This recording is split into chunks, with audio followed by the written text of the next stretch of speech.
لا حول ولا قوة إلا بالله العلي العظيم. أعوذ بالله من الشيطان الرجيم. بسم الله الرحمن الرحيم.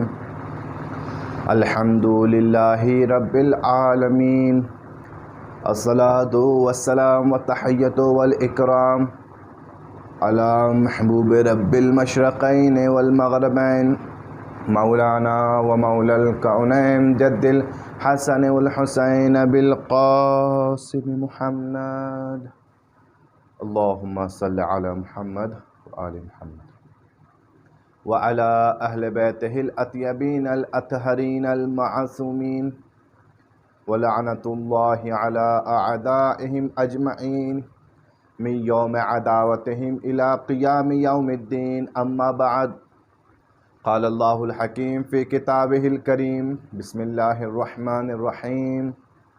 وما خلقت الجن والإنس إلا ليعبدون.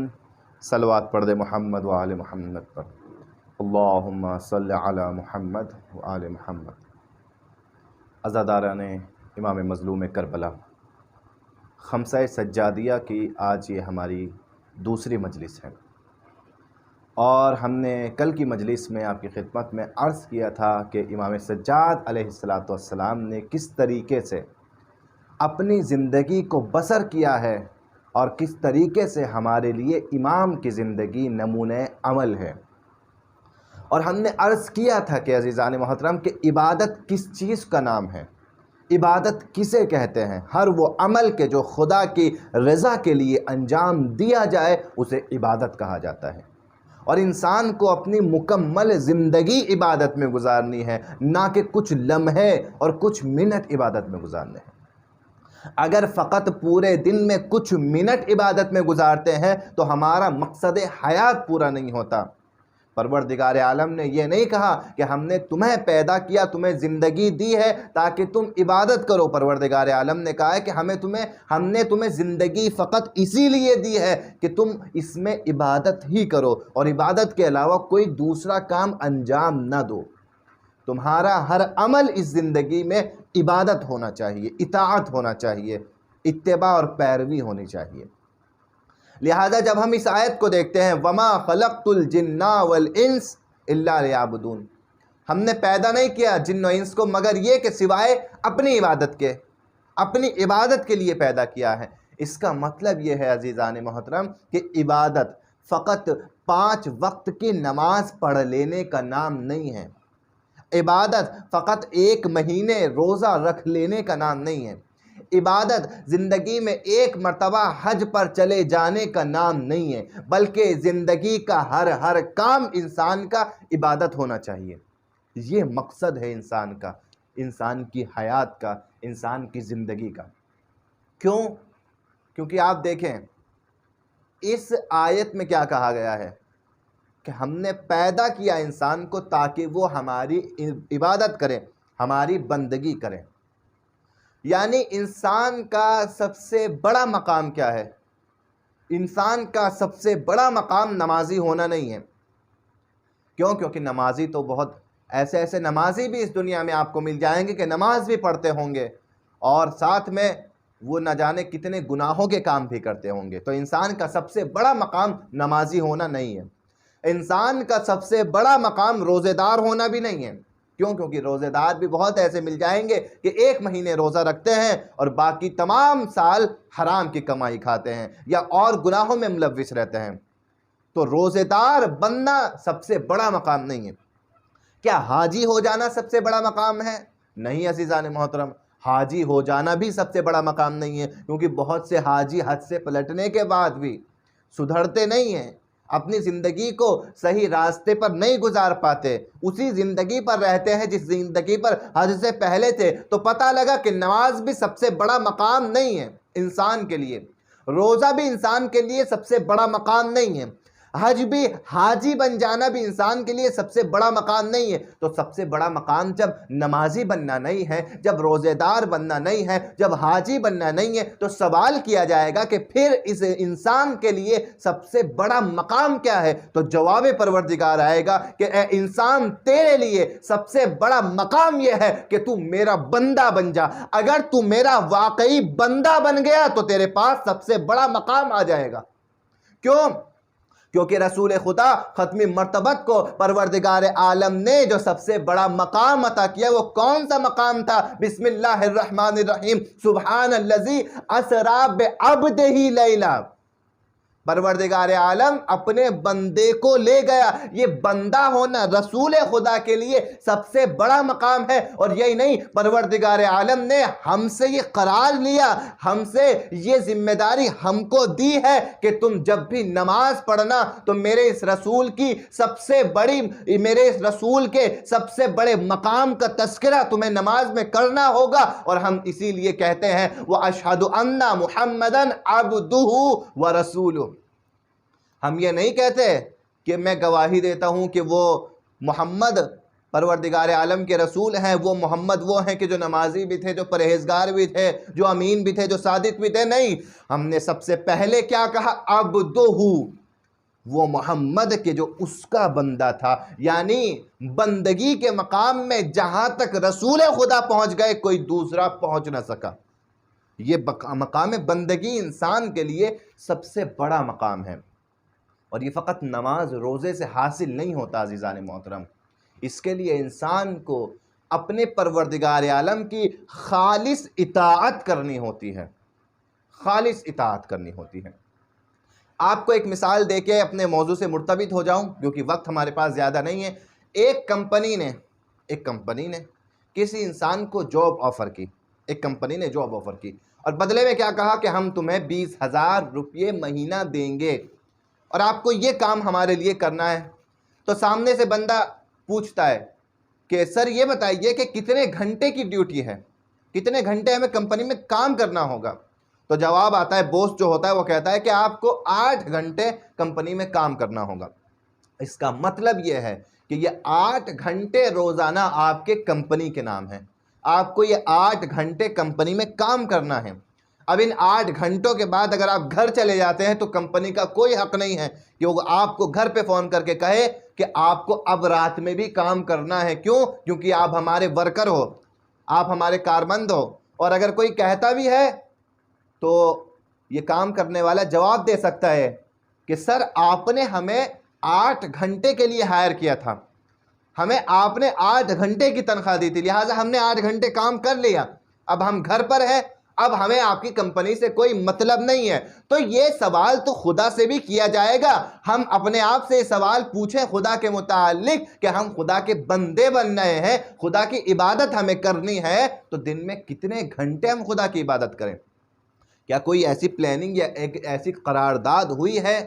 کیا کوئی ایسی کمپرومائز ہوئی ہے کہ ہمیں اتنے گھنٹے عبادت کرنی ہے؟ جی ہاں، قرآن مجید اسی کمپرومائز اور اسی قرارداد کا تذکرہ کر رہا ہے۔ کتنے گھنٹے کی پروردگار عالم نے ہم سے قرارداد لی ہے کہ تمہیں عبادت کرنی ہے؟ ہمیں پروردگار عالم کے بارگاہ میں جو ہم نے قرارداد دی ہے کہ ہمیں کتنے گھنٹے عبادت کرنی ہے، وہ ہے پوری مکمل زندگی۔ وَمَا خَلَقْتُ الْجِنَّ وَالْإِنسَ إِلَّا لِيَعْبُدُونَ، یعنی ہم نے خلق کیا ہے تمہیں عبادت کے لیے۔ اس کا مطلب یہ ہے کہ تم پوری زندگی میری عبادت کرو گے، زندگی کا کوئی لمحہ خالی نہ ہو کہ جس میں تم عبادت انجام نہ دو۔ اور عبادت نماز پڑھنے کا نام نہیں ہے، بلکہ نماز کے بعد کسی دکھے ہوئے، کسی دل دکھے انسان کی فریاد کو سن لینا، یہ بھی عبادت ہے۔ وہ نماز شب میں پوری رات انسان کھڑا رہے اور اللہ کی تسبیح کرتا رہے، حمد خدا کرتا رہے، لیکن سڑک پر گھر سے باہر جب نکلے کسی دکھے ہوئے دل کے انسان کو دیکھ کر اس انسان کا دل نہ پسیجے، تو یہ کون سا عبادت گزار ہے؟ یہ کون سا انسان ہے؟ یہ کون سی نماز پڑھ کر آیا ہے؟ اگر پورے مہینے روزہ رکھتا رہے پھر بھی اس روزے دار کو کسی بھوکے کی بھوک کا احساس نہ ہو، کسی غریب کی بھوک کا احساس نہ ہو، تو یہ کون سا روزہ رکھ کر آیا ہے؟ کون سا روزہ رکھ کر آیا ہے؟ مکمل عبادت انسان کی زندگی میں ہونی چاہیے۔ اسی لیے ہم عزیزان محترم دیکھتے ہیں جب امام زین العابدین کی زندگی کو دیکھتے ہیں علیہ السلام کی، تو مکمل زندگی ہمیں عبادت نظر آتی ہے، ہر لمحہ عبادت نظر آتا ہے، یعنی پوری رات نمازیں بھی پڑھتے ہیں اور اس کے بعد رات کے ایک حصے میں اپنے دوش پر روٹیاں رکھ کر، کھانا رکھ کر لے کے جاتے ہیں اور محلے کے فقیروں اور بھوکوں کو تقسیم کرتے ہیں۔ مولا آپ کی عظمت کو سلام، سارا مدینہ رات میں سو رہا ہے مگر یہ حسین کا بیٹا ہے کہ جو بھوکوں کو کھانا تقسیم کر رہا ہے اور یہ بتا رہا ہے کہ دیکھو یہ ہے اصل عبادت، یہ ہے اصل عبادت۔ ہو سکتا ہے کوئی سمجھ رہا ہو کہ اس رات کو فقط نمازیں پڑھنا ہی عبادت ہے، نہیں، اس رات کی تاریکی میں بھوکوں کو کھانا کھلانا بھی سب سے بڑی عبادت ہے کہ جو امام زین العابدین انجام دے رہے ہیں۔ عزیزان محترم، یہ ہم سمجھیں امام کی سیرت کو۔ امام حج پر جا رہے ہیں پیدل، بچپن کا عالم ہے، امام بہت کم سن ہے۔ ایک مرتبہ کوئی شخص ملتا ہے اور کہتا ہے کہ کہاں جا رہے ہو؟ تو امام نے کہا کہ جا رہا ہوں اپنے محبوب سے ملاقات کے لیے، یعنی حج کے لیے جا رہا ہوں۔ حج کے لیے جیسے ہی سنا اس نے، وہ کہنے لگا کہ حج تو تم پر واجب نہیں ہے، تم تو ابھی بچے ہو، تم تو ابھی کمسن ہو۔ تو امام نے جواب دیا، اے شخص، کیا تو نے نہیں دیکھا کہ مجھ سے چھوٹے بچے بھی مر جاتے ہیں، خدا کی بارگاہ میں واپس چلے جاتے ہیں؟ یعنی امام بتانا چاہتے ہیں کہ انسان کبھی بھی اپنے عمل کو یہ سوچ کر ہلکا نہ سمجھے کہ ابھی میری عمر اتنی نہیں ہوئی ہے، ابھی میری عمر اتنی نہیں ہوئی۔ بچوں کو بھی اگر ہم عادت ڈالیں نمازوں کی تو کبھی بھی بچے یہ نہ سمجھے کہ ابھی ہم پر نماز واجب نہیں ہے، نہیں عزیزان محترم، بلکہ انسان کو عبادت ہر لمحہ کرنی ہے۔ وہ الگ بات ہے کہ اس وقت میں اس بچے کے اوپر یہ عبادت واجب نہیں ہے، لیکن اگر یہ عبادت کر رہا ہے تو اس کا بھی ثواب ملنا ہے، خدا اس عبادت کا ثواب اس کو دے گا۔ تو کیا کہا کہ کیا تو نے نہیں دیکھا کہ مجھ سے چھوٹے بچے بھی مر جاتے ہیں؟ تو مجھے ڈر ہے کہ کہیں میں اس سے پہلے کہ خدا کی بارگاہ میں حج کو جاؤں، اس سے پہلے مجھے موت نہ آ جائے، لہٰذا اس لیے جا رہا ہوں۔ امام سے پوچھا، دوسرا سوال کیا، یہ بتاؤ تمہاری زاد راہ کیا ہے؟ فَإِنَّ خَيْرَ الزَّادِ التَّقْوَىٰ، امام نے کہا کہ میری زاد راہ تقویٰ ہے، یعنی میں تقوی کو اپنے ساتھ میں لے کر جا رہا ہوں۔ تقوی سے بہتر سفر میں اور کون سی چیز کام آئے گی؟ یہ بہترین امام کا مکالمہ بتا رہا ہے کہ امام ہر لمحہ اپنی زندگی کا عبادت سمجھتے تھے، ہر لمحہ عبادت سمجھتے تھے، ہر لمحہ دوسروں کی خدمت کرنا۔ امام کی زندگی میں یہ پہلو بھی سب سے زیادہ نظر آتا ہے ہمیں فقط امام کی زندگی میں عزاداری نظر نہیں آتی۔ کل کی مجلس میں ہم عرض کریں گے کہ امام کی زندگی کا ایک حصہ عزاداری ہے اور کیوں امام نے اتنی عزاداری کی۔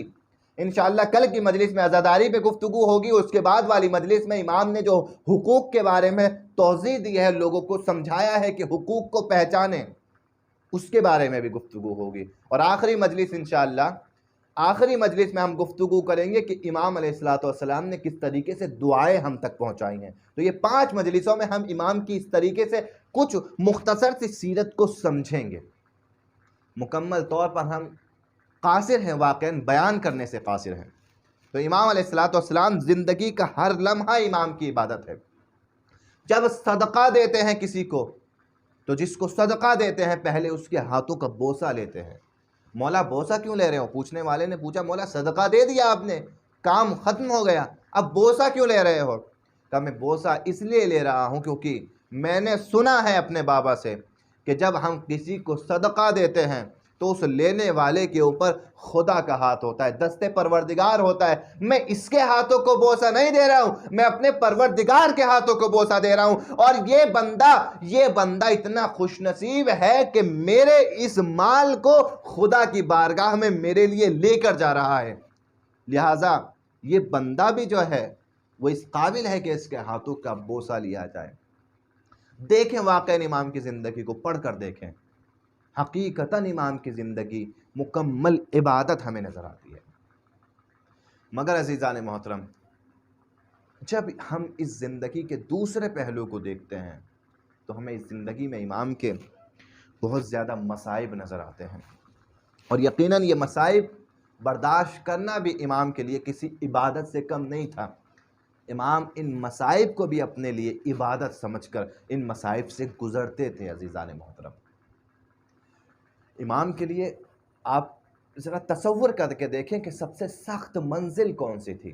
بہت سی منزلیں امام کے لیے گزری ہیں، لیکن امام کے لیے روایت کہتی ہے کہ سب سے سخت 2 منزلیں سب سے سخت امام کے لیے تھیں۔ کون سی 2 منزلیں؟ پہلی وہ منزل کہ جب شام غریبہ اپنی پھوپھیوں کو اور اہل حرم کو بے مقنع و چادر دیکھا، یہ منزل زین العابدین کے لیے بڑی سخت منزل تھی۔ اور دوسری منزل جب 11 محرم کو اپنے بابا کے لاشے کے کنارے سے گزرے ہیں، تو ایک مرتبہ جیسے ہی امام زین العابدین نے اپنے بابا کے لاشے کو بے گور و کفن پامال شدہ دیکھا، اپنے آپ کو زمین پر گرا دیا۔ زینب کبریٰ نے دیکھا کہ زین العابدین کا رنگ متغیر ہو گیا، نزدیک ہے کہ روح قفس عنصری سے پرواز کر جائے۔ زینب دوڑتی ہوئی آئی، اپنے بھتیجے کو اٹھایا، اٹھانے کے بعد کہا سید سجاد، ارے یہ کیا حال ہے، صبر کرو سجاد۔ ایک مرتبہ سجاد جواب دیتے، پھوپھی اماں ارے ذرا اتنا تو بتائیں کہ وہ جوان جی کے کیا کرے کہ جس کی آنکھوں کے سامنے اس کے بابا کا لاشا بے گور و کفن پڑا ہو، اور اس جوان کے ہاتھوں میں زنجیریں ہو، پاؤں میں بیڑیاں ہو۔ ایک مرتبہ جب نئی زینب کبریٰ نے جواب دیا، ہو بیٹا سجاد صبر کرو، یہاں کربلا بنے گی، روزہ بنے گا، زائرین آئیں گے، تمہارے بابا کی زیارت کریں گے۔ عزیزان محترم، یہ بڑا سخت وقت تھا، مگر روایات کہتی ہیں کہ 12 محرم کو امام سجاد آئے ہیں اعجاز امامت سے، اور اپنے بابا اور دیگر شہداء کے لاشوں کو دفن کیا ہے۔ ایک مرتبہ تمام شہداء کے لاشوں کو اٹھا کے لاتے ہیں، گنج شہیدان میں دفن کر دیتے ہیں۔ بنی اسد کے لوگ ساتھ ساتھ ہیں۔ ایک مرتبہ کہتے ہیں بنی اسد والوں ذرا ایک چٹائی منگاؤ، چٹائی کا انتظام کرو۔ یہ کہتے ہیں کہ آقا چٹائی کا انتظام کیوں کریں؟ کہ دیکھ نہیں رہے میرے بابا کا لاشا ٹکڑوں میں بٹا ہوا ہے۔ امام سجاد نے ٹکڑوں کو اکٹھا کیا، قبر میں اتارا۔ اب جب قبر میں اتارنے لگے، زالو قطار روتے جاتے ہیں۔ عجب نہیں، حکم شریعت یاد آ گیا ہو بابا۔ حکم شریعت یہ ہے کہ جب قبر میں کسی کو اتارے تو اس کے چہرے کو قبلے کی جانب کرے۔ اللہ اللہ ہے بابا، ارے میں اس حکم پر کیسے عمل کروں؟ آپ کے بدن پہ تو سر بھی نہیں ہے۔ سجاد نے دفن کیا۔ السلام علیکہ یا ابا عبداللہ۔ قبر پر ایک جملہ لکھا، ھذا قبر الحسین ابن علی الذی قتلوہ عطشانا، الا ولعنۃ اللہ علی قوم الظالمین، سیعلم الذین ظلموا ایوم